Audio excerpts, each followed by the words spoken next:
He took off his glasses and held them out to Ralph, blinking and smiling, and then started to wipe them against his grubby windbreaker. An expression of pain and inward concentration altered the pale contours of his face. He smeared the sweat from his cheeks and quickly adjusted the spectacles of his nose. "Them fruit," he glanced round the sky. "Them fruit," he said, "I expect." He put on his glasses, wadded away from Ralph, and crouched down among the tangled foliage. "I'll be out again in just a minute."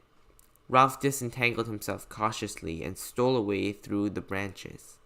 In a few seconds, the fat boy's grunts were behind him, and he was hurrying towards the screen that still lay between them and the lagoon. He climbed over a broken trunk and was out of the jungle. The shore was fledged with palm trees. These stood or leaned or reclined against the light, and their green feathers were 100 feet up in the air. The ground beneath them was a bank covered with coarse grass, torn everywhere by the upheavals of fallen trees, scattered with decaying coconuts and palm saplings. Behind this was the darkness of the forest Prosper and the open space of the scar.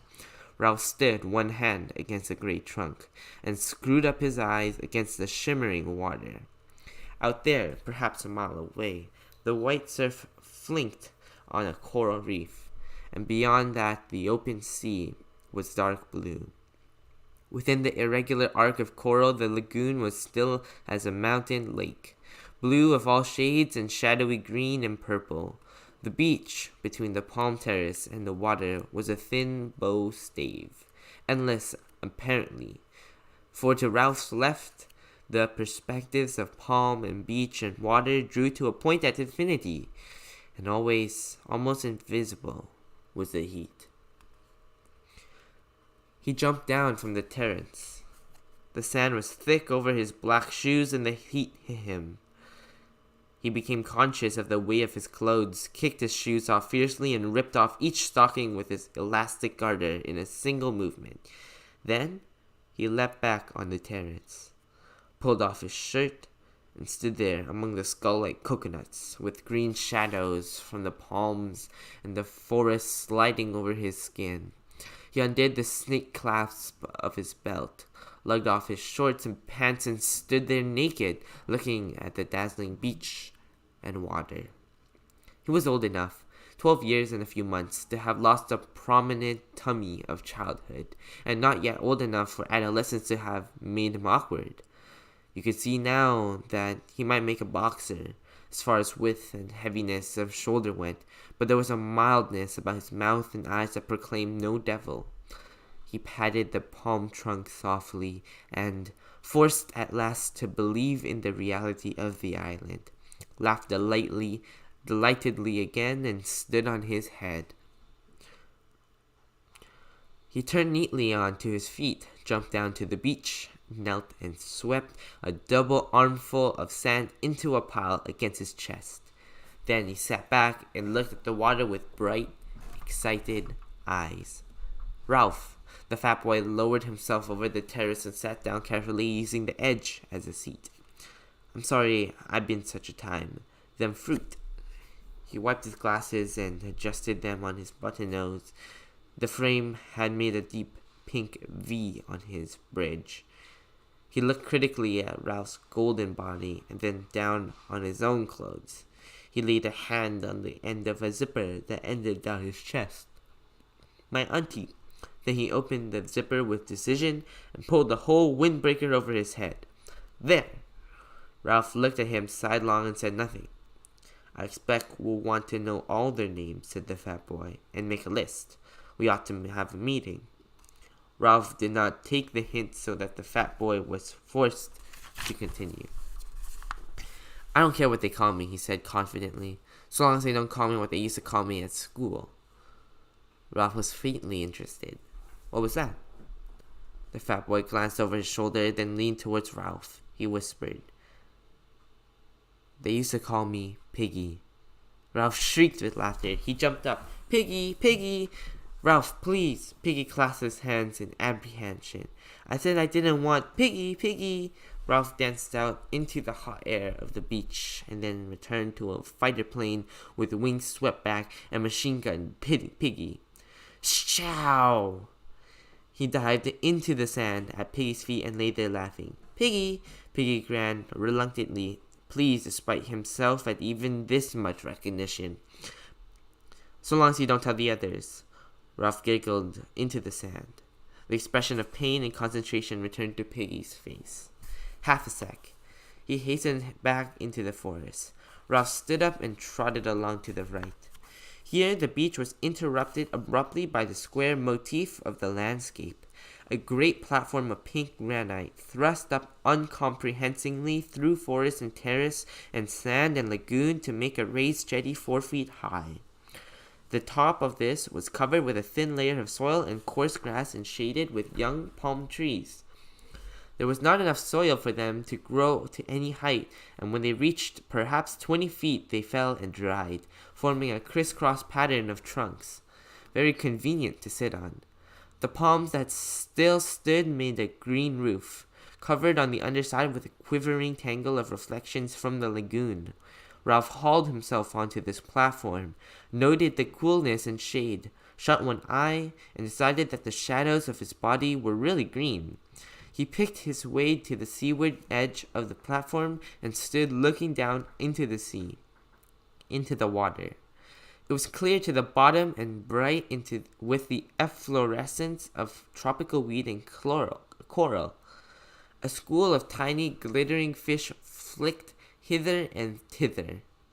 Ralph spoke to himself, sounding the bass strings of delight. Whizzo! Beyond the platform there was more enchantment, some act of God, a typhoon perhaps, or the storm that had accompanied his own arrival, had banked sand inside the lagoon so that there was a long deep pool in the beach with a high ledge of pink granite at the further end. Ralph had been deceived before now by the specious appearance of depth in a beach pool, and he approached this one preparing to be disappointed. But the island ran true to form, and the incredible pool, which clearly was only invaded by the sea at high tide, was so deep at one end as to be dark green. Ralph inspected the whole 30 yards carefully and then plunged in. The water was warmer than his blood, and he might have been swimming in a huge bath. Piggy appeared again, sat on the rocky ledge, and watched Ralph's green and white body enviously. You can't swim, Piggy. You can't half swim, Piggy. Piggy took off his shoes and socks, ranged them carefully on the ledge, and tested the water with one toe. It's hot. What did you expect? I didn't expect nothing. My auntie. Sucks to your auntie. Ralph did a surface dive and swam underwater with his eyes open. The sandy edge of the pool loomed up like a hillside. He turned over, holding his nose like a golden light danced and shattered just over his face. Piggy was looking determined and began to take off his shorts. Presently he was palely and fatly naked. He tiptoed down the sandy side of the pool and sat up there to his neck in water, smiling proudly at Ralph. Aren't you going to swim? Piggy shook his head. I can't swim. I wasn't allowed. My asthma. Sucks to your asthma. Piggy bore this with a sort of humble patience. You can't half swim well. Ralph paddled backwards down the slope, immersed his mouth, and blew a jet of water into the air. Then he lifted his chin and spoke. I could swim when I was 5. Daddy taught me. He's a commander in the Navy. When he gets leave, he'll come and rescue us. What's your father? Piggy flushed suddenly. My dad's dead, he said quickly, and my mom. He took off his glasses and looked vainly for something with which to clean them. I used to live with my auntie. She kept a sweet shop. I used to get ever so many sweets, as many as I liked. When will your dad rescue us? As soon as he can. Piggy rose, dripping from the water, and stood naked, cleaning his glasses with a sock.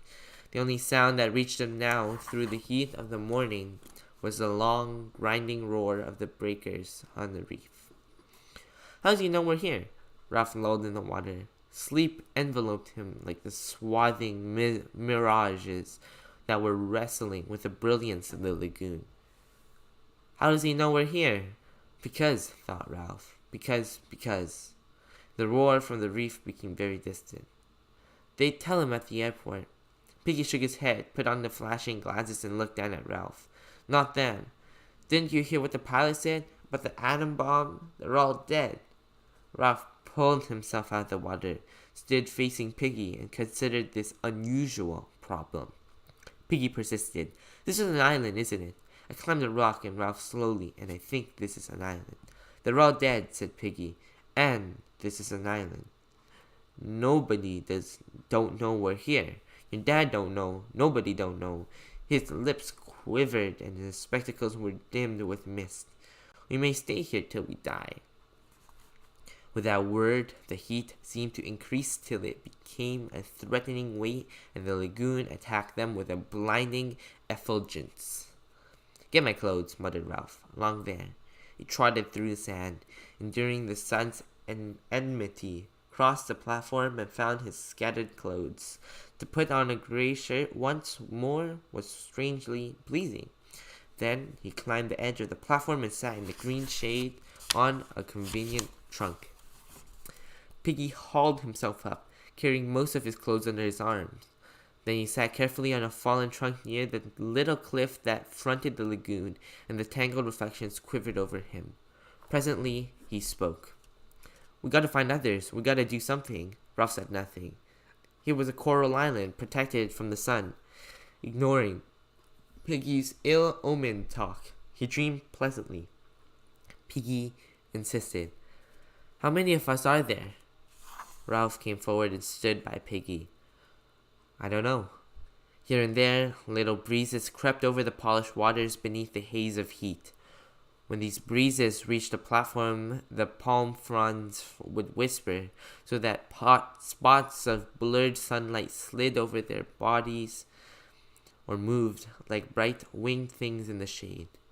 Piggy looked up at Ralph. All the shadows on Ralph's face were reversed, green above, bright below the lagoon. Ralph looked through him. Here at last was the imagined but never fully realized place leaping into real life. Ralph's lips parted in a delighted smile, and Piggy, taking his smile to himself as a mark of recognition, laughed with pleasure. If it really is an island, what's that? Ralph had stopped smiling and was pointing into the lagoon. Something creamy lay among the ferny weeds. A stone. No, a shell. Suddenly Piggy was abubble with decorous excitement. That's right, it's a shell. I've seen one like that before, on someone's back wall. A conch, he called it. He used to blow it and then his mum would come. It's ever so valuable. Near to Ralph's elbow, a palm sapling leaned out over the lagoon. Indeed, the weight was already pulling a lump from the poor soil, and soon it would fall. He tore out the stem and began to poke about in the water.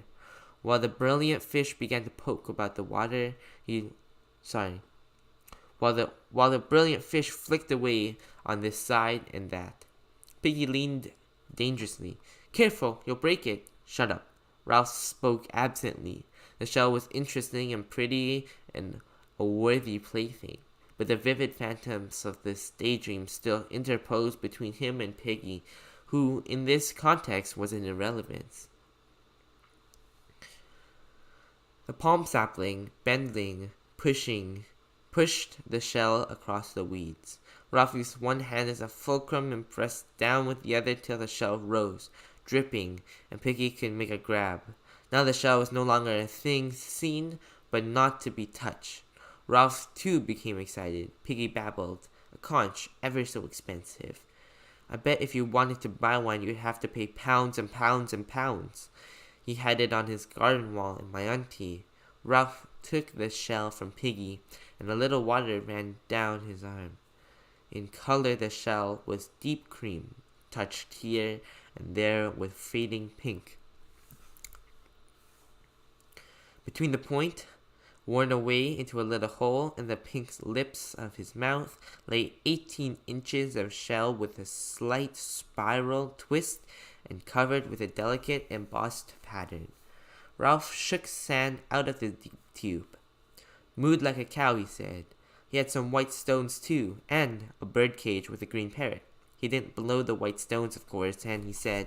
Piggy paused for breath and stroked the glistening thing that lay in Ralph's hands. Ralph! Ralph looked up. We can use this to call the others, have a meeting. They'll come when they hear us. He beamed at Ralph. That's what you meant, didn't you? That's why you got the conch out of the water? Ralph pushed back his fair hair. How did your friend blow the conch? Kind of spat, said Piggy. My auntie wouldn't let me blow on account of my asthma. He said you blew from down here. Piggy laid a hand on his jutting abdomen. You try, Ralph. You'll call the others. Doubtfully, Ralph laid the small end of the shell against his mouth and blew. There came a rushing sound from his mouth, but nothing more. Ralph wiped the salt water off his lips and tried again, but the shell remained silent. He kind of spat. Ralph pursed his lips and squirted air into the shell, which emitted a low, farting noise. This amused both boys so much that Ralph went on squirting for some minutes, between bouts of laughter. He blew from down here. Ralph grasped the idea and hit the shell with air from his diaphragm. Immediately, the thing sounded. A deep, harsh note boomed under the palms, spread through the intricacies of the forest, and echoed back from the pink granite of the mountains. Clouds of birds rose from the treetops, and something squealed and ran in the undergrowth. Ralph took the shell away from his lips. Gosh! His ordinary voice sounded like a whisper after the harsh note of the conch. He laid the conch against his lips, took a deep breath, and blew once more. The note boomed again, and then at his firmer pressure, the note, fluking up an octave, became a strident blare more penetrating than before. Piggy was shouting something, his face pleased, his glasses flashing. The birds cried, small animals scuttered. Ralph's breath failed. The note dropped the octave, became a low wubber, was a rush of air. The conch was silent, a gleaming tusk. Ralph's face was dark with breathlessness, and the air over the island was full of bird clamor and echoes ringing. I bet you can hear that for miles. Ralph found his breath and blew a series of short blasts. Piggy explained, There's one. A child had appeared among the palms about 100 yards along the beach. It was a boy of perhaps 6 years, sturdy and fair, his clothes torn, his face covered with a sticky mess of fruit. His trousers had become lowered for an obvious purpose and had only been pulled back halfway. He jumped off the palm terrace into the sand, and his trousers fell about his ankles. He stepped out of them and trotted to the platform. Piggy helped him up. Meanwhile, Ralph continued to blow till voices shouted in the forest. The small boy squatted in front of Ralph, looking up brightly and vertically.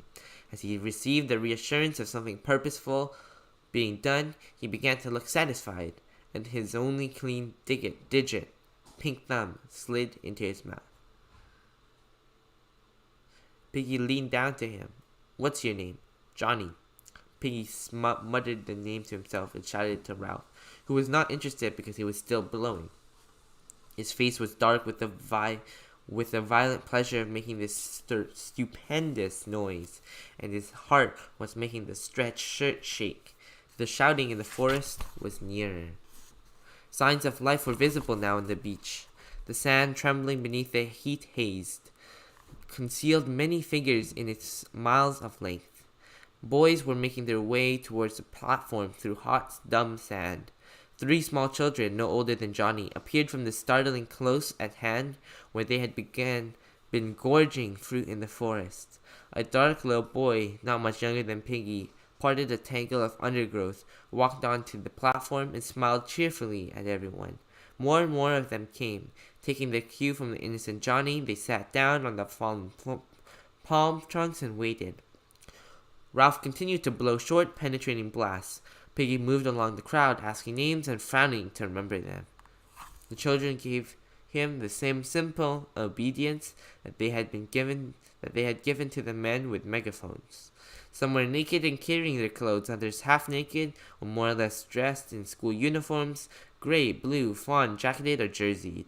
There were badges, motos even, stripes of color in stockings and pullovers. Their heads clustered above the trunks in the green shade, heads brown, fair, black, chestnut, sandy, mouse-colored, heads muttering, whispering, heads full of eyes that watched Ralph and speculated. Something was being done.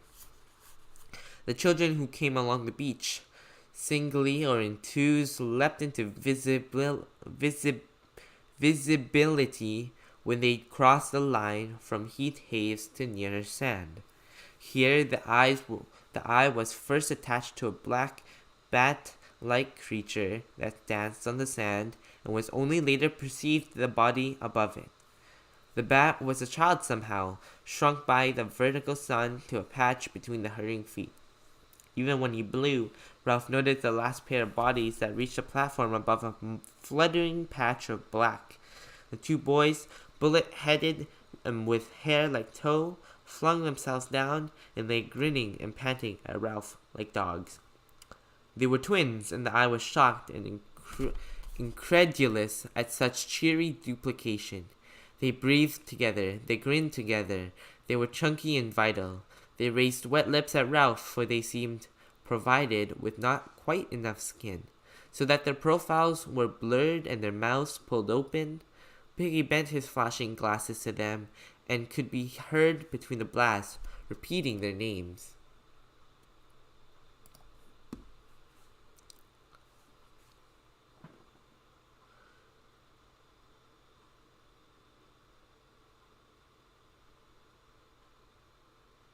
Sam, Eric. Then he got muddled. The twins shook their hands and pointed at each other, and the crowd laughed. At last, Ralph ceased to blow and sat there, the conch trailing from one hand, his head bowed on his knees.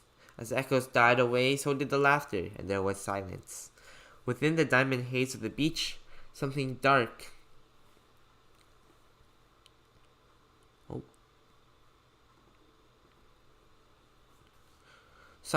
was fumbling along. Ralph saw it first and watched till the intentness of his gaze drew all eyes that way. Then the creature stepped from mirage onto clear sand, and they saw that the darkness was not all shadow but mostly clothing. The creature was a party of boys marching approximately in step in two parallel lines and dressed in strangely eccentric clothing. Shirts, and different garments they carried in their hands, but each boy wore a square black cap with a silver badge in it. Their bodies, from throat to ankle, were hidden by black cloaks which bore a long silver cross on the left breast, and each neck was finished off with a ham-bone frill. The heat of the tropics, the descent, the search for food, and now this sweaty march along the blazing beach had given them the complexions of newly washed plums. The boy who controlled them was dressed in the same way, though his cap badge was golden. When his party was about 10 yards from the platform, he shouted an order and they halted, gasping, sweating, swaying in the fierce light. The boy himself came forward, vaulted onto the platform with his cloak flying, peered into what to him was almost complete darkness. "Where's the man with the trumpet?" Ralph, sensing his sun blindness, answered him. "There's no man with a trumpet, only me." The boy came close and peered down at Ralph, screwing up his face as he did so. What he saw of the fair-haired boy with the creamy shell on his knees did not seem to satisfy him. He turned quickly, his black cloak circling. "There isn't a ship, then?" Inside the floating cloak, he was tall, thin, and bony, and his hair was red beneath a black cap.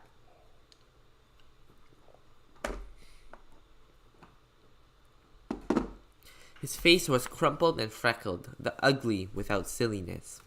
Out of his face stared two light blue eyes, frustrated now, turning or ready to turn to anger. "There isn't a man here?" Ralph spoke to his back. "No, we're having a meeting. Come and join in." The group of cloak boys began to scatter from the coastline. The tall boy shouted at them, "Choir, stand still." Warily obedient, the choir huddled into line and stood there swaying in the sun. Nonetheless, some began to protest faintly. "But Meridew, please Meridew, can't we?" Then one of the boys flopped on his face in the sand and the line broke up. They heaved the fallen boy to the platform and let him lie.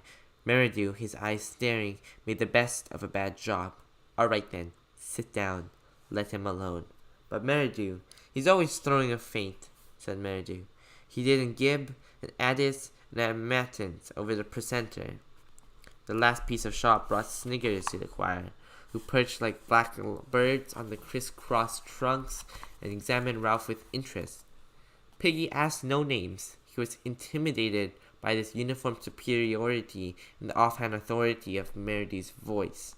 He shrank to the other side of Ralph and busied himself with his classes. Meridew turned to Ralph. Aren't there any grown-ups? No. Meridew sat down on a trunk and looked around the circle. Then we'll have to look after ourselves. Secure on the other side of Ralph, Piggy spoke timidly. That's why Ralph had a meeting. So as we can decide what to do. We've heard names. That's Johnny, those two, they're twins, Sam and Eric. Which is Eric? You? No, you're Sam. I'm Sam, and I'm Eric. We better have all names, said Ralph. So I'm Ralph. We got most names, said Piggy. Got 'em just now. Kids' names, said Meridew. Why should I be Jack? I'm Meridew. Ralph turned to him quickly. This was the voice of one who knew his own mind. Then went on Piggy. That boy. I forgot. You're talking too much, said Jack Meridew. Shut up, fatty. Laughter arose. He's not fatty, cried Ralph. His real name's Piggy. Piggy, Piggy, oh Piggy. A storm of laughter arose, and even the tiniest child jumped in. For the moment the boys were a closed circuit of sympathy with Piggy outside. He went very pink, bowed his head, and cleaned his glasses again. Finally, the laughter died away, and the naming continued. There was Maurus, next in size among the choir boys to Jack, but broad and grinning all the time. There was a slight, furtive boy whom no one knew, who kept himself with an inner intensity of avoidance and secrecy. He muttered that his name was Roger, and was silent again. Bill, Robert, Harold, Henry, the choir boy who had fainted, sat up against a palm trunk, smiled pallidly at Ralph, and said his name was Simon. Jack spoke. We've got to decide about being rescued. There was a buzz. One of the small boys, Henry, said that he wanted to go home. Shut up, said Ralph absently. He lifted the conch. Seems to me we ought to have a chief to decide things. A chief. A chief. I ought to be the chief, said Jack, with simple arrogance, because I'm chapter chorister and head boy. I can sing C sharp. Another buzz. Well then, said Jack, he hesitated. The dark boy, Roger, stirred at last and spoke up. Let's have a vote. Yes, vote for a chief. Let's vote. This toy of voting was almost as pleasing as the conch. Jack started to protest, but the clamor changed from the general wish for a chief to an election by acclaim of Ralph himself. None of the boys could have found good reason for this. What intelligence had been shown was traceable to Piggy, while the most obvious leader was Jack. But there was a stillness about Ralph as he sat that marked him out. There was his size and attractive appearance, and most obscurely, yet most powerfully, there was the conch. The being that had blown death had sat waiting for them on the platform with the delicate thing balanced on his knees was set apart. Him with a shell. Ralph, let him be the chief with the trumpet thing. Ralph raised a hand for silence. All right, who wants Jack for chief? With dready obedience, the choir raised his hand. Who wants me? Every hand outside the choir except Piggy's was raised immediately. Then Piggy, too, raised his hand grudgingly into the air. Ralph counted. I'm chief, then. The circle of boys broke into applause. Even the choir applauded, and the freckles on Jack's face disappeared under a blush of mortification. He started up, then changed his mind, then sat down again while the air rang. Ralph looked at him, eager to offer something. The choir belongs to you, of course. They could be the army, or hunters. They could be. The suffusion drained away from the Jack's face. Ralph waved again for silence. Jack's in charge of the choir. They can be. What do you want them to be? Hunters. Jack and Ralph smiled at each other with shy liking. The rest began to talk eagerly. Jack stood up. All right, choir, take off your togs. As if released from class, the choir boy stood up, chattered, piled their black cloaks on the grass. Jack laid his on the trunk by Ralph. His gray shorts were sticking to him with sweat. Ralph glanced at him admiringly, and when Jack saw his glance, he explained, "I tried to get over that hill to see if there was water all around, but your shell called us." Ralph smiled and held up the conch for silence. "Listen, everybody, I've got to have time to think things out. I can't decide what to do straight off. If this isn't an island, we might be rescued straight away. So we've got to decide if this is an island.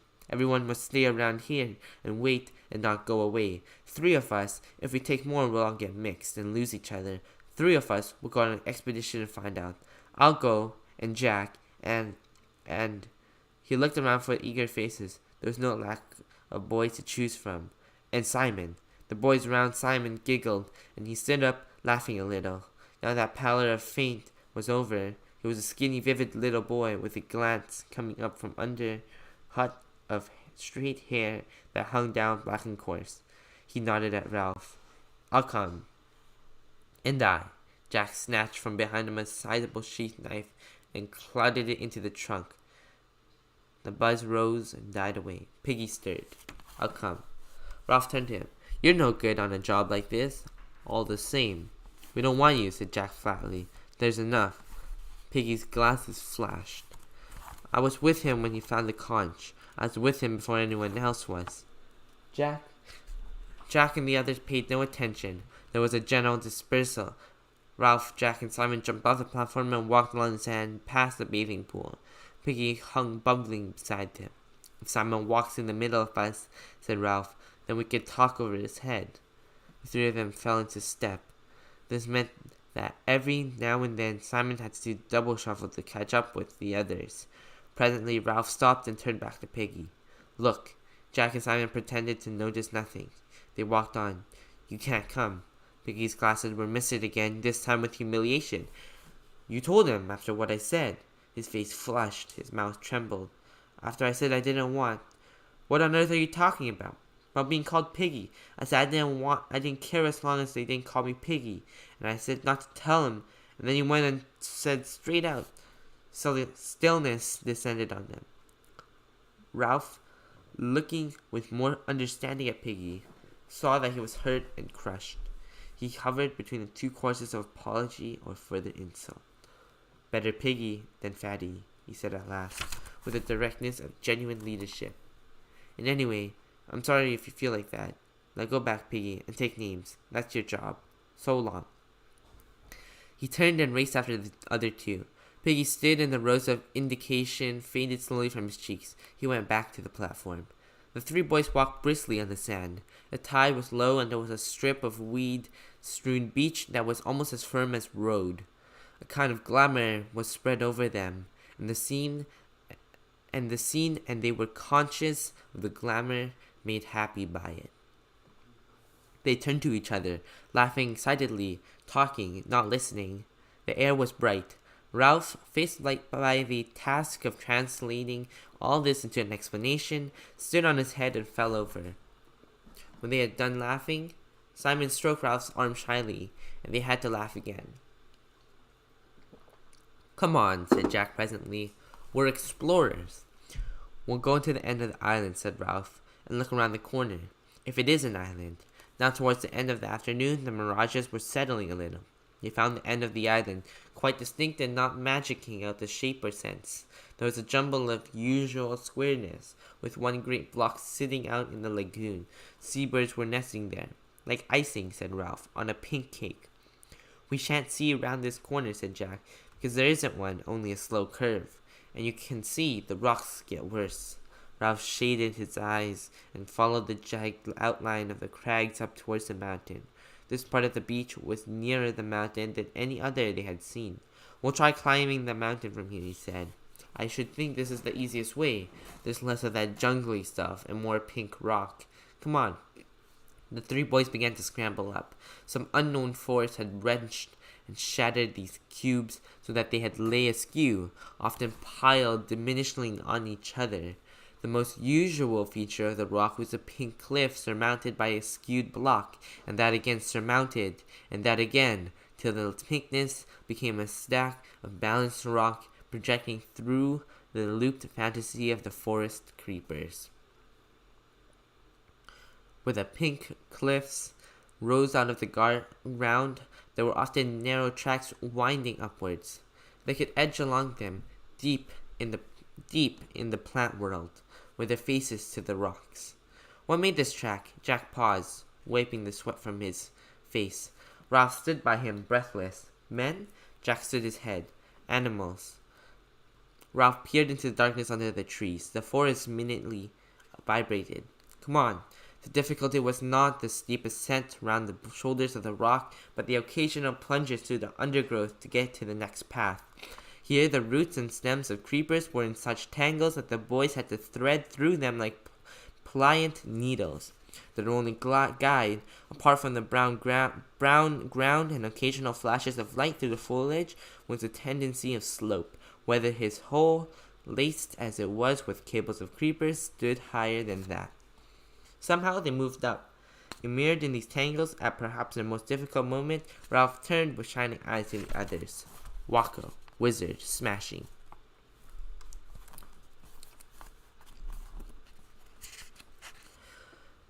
The cause of their pleasure was not obvious. All three were hot, dirty, and exhausted. Ralph was badly scratched. The creepers were as thick as their thighs and left little but tunnels for further penetration. Ralph shouted experimentally, and they listened to the muted echoes. This is real exploring, said Jack. I bet nobody's been here before. We ought to draw a map, said Ralph, only we haven't got any paper. We can make scratches on bark, said Simon, and rub black stuff in. Again the solemn communion of shining eyes in the gloom. Wacko, wizard. There was no place for standing on one's head. This time Ralph expressed the intensity of his emotion by pretending to knock Simon down, and soon they were happy, heaving pile in the underdusk. When they had scrambled over a pink rock, with no more plunging through the darkness. The boys chose their way through defiles and over screes of sharp stone. Look, look! High over the end of this island, the shattered rocks lifted up their stacks and chimneys. This one, against which Jack leaned, moved with a grating sound when they pushed. Come on! Come on! But not come on to the top. The assault of the summit must wait while the three boys accepted this challenge. The rock was as large as a small motor car. Heave! Sway back and forth, catch the rhythm. Heave! Increase the swing of the pendulum. Increase. Come up and bear against the point of the furthest balance. Increase. Increase. Heave! The great rock loitered, poised on one toe, decided not to return. Moved through the air, fell, struck, turned over, leaped, droning through the air, and smashed the deep hole in the canopy of the forest. Echoes and birds flew. White and pink dust floated. The forest further down shook as with the passage of an enraged monster, and then the island was still. Wacko! Like a bomb! Whee! Not for 5 minutes could they drag themselves away from this triumph, but they left at last. The way to the top was easy after that. As they reached the last stretch, Ralph stopped. Golly, they were on the lip of a cirque, or a half-cirque, in the side of the mountain. This was filled with a blue flower, a rock plant of some sort, and the overflow hung through the vent and spilled lavishly among the canopy of the forest. The air was thick with butterflies, lifting, fluttering, settling. Beyond the cirque was the square top of the mountain, and soon they were standing on it. They had guessed before this that this was an island, clambering among the pink rocks, with the sea on either side, and the crystal heights of air. They had known by some instinct that the sea lay on every side, but there seemed something more fitting in the leaving the last word till they stood on the top, and they could see a circular horizon of water. Ralph turned the others. This belongs to us. It was roughly boat-shaped, humped near this end, with behind them the jumbled descent to the shore. On either side, rocks, cliffs, treetops, and a steep slope. Forward there, the length of the boat, a tamarind descent, tree-clad, with hints of pink. And then the jungly flat on the island, dense green, but drawn at the end to a pink tail. There, where the island petered out in the water, was another island, a rock, almost detached, standing like a fort, facing them across the green with one bold pink bastion. The boys surveyed all this, then looked out to sea. They were high up and the afternoon had advanced. Their view was not robbed of sharpness by mirage. That's a reef, a coral reef. I've seen pictures like that. The reef enclosed more than one side of the island, lying perhaps a mile out and parallel to what they now thought of as their beach. The coral was scribbled in the sea as though a giant had bent down to reproduce the shape of the island in a flowing chalk line, but tired before he had finished. Inside was peacock water, rocks, and weed showing as in an aquarium. Outside was the dark blue of the sea. The tide was running so that long streaks of foam tailed away from the reef, and for a moment they felt that the boat was moving steadily astern. Jack pointed down. That's where we landed. Beyond falls and cliffs was a Gaelish visible in the trees, and there was the splintering trucks, and then the drag, leaving only a fringe of palm between the scar and the sea. There too, jutting into the lagoon, was a platform, with the insect-like figures moving near it.